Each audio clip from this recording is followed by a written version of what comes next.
Top quality और consistent performance के लिए सिर्फ सिल्वर पंप नाम याद रखना।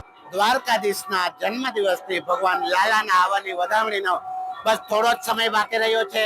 ભગવાનના આવવાની ઘડીઓ ગણાઈ રહી છે ત્યારે વાતાવરણ પર જાણે આપને મેરા કેમેરામેનને કઈ બતાવ્યા આ જો અદ્ભુત શૃંગાર જાણે નવી નવેલી દુલ્હાને સાથ થઈ જાય એવા શણગાર સાથે રાજાધિરાજનું મંદિર આજે મહેકી ઉઠ્યું છે. ત્યારે આ વિશે ભગવાનનો હવે પછીનો શું નિત્યક્રમ છે એ વિશે આપણી સાથે છે દ્વારકાધીશ મંદિરના પંડિત એવા બાળ સખા શ્રી શિવકુમાર પંડિતને આપણે જાણશું.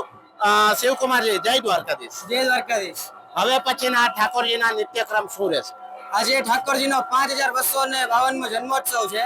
તે સમયે અત્યારે તો હાલમાં આરતી ચાલી રહી છે ઠાકોરજીની.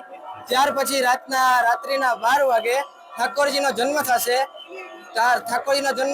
ત્યારે આખા દ્વારકામાં હર્ષ અને ઉલ્લાસ હશે અને આખી નગરી જેમ કે આપણે આમ રોનકથી જાગી ઉઠશે. અને રાતના 9 વાગે આપણે અત્યારે મંદિર પટી જશે. 9 થી 12 ના સમયે ઠાકોરજીના સ્નાન થશે તથા શણગાર થશે અને રાતના 12 વાગે પાછા મંદિર ખુલશે.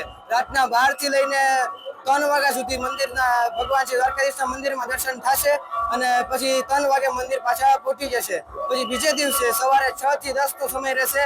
10 વાગ્યા પછી મંદિર પહોંચી જશે અને સીતા ખુલશે સાંજના 5 વાગે. આ ઠાકોરજીનો નિત્યક્રમ રહેશે. અહીંના પંડિતજી પૂજારીજીએ બતાવ્યું ઠાકોરજીનો નિત્યક્રમ મુજબની એમની સેવા થઈ રહેશે. ભગવાનનું મંદિર 9:30 થી 12 વાગ્યા સુધી બંધ થશે. રાઈટ 12 ના ટકોરે નંદઘેરા નંદભાઈઓના નાદ સાથે ભગવાન કૃષ્ણ કનૈયાનું આ ધરતી ઉપર આગમન થશે અને હર્ષોલ્લાસની છળોમાં સાથે છે ન્યૂઝ કેપિટલ મનોજ સોની, દેવભૂમિ દ્વારકા.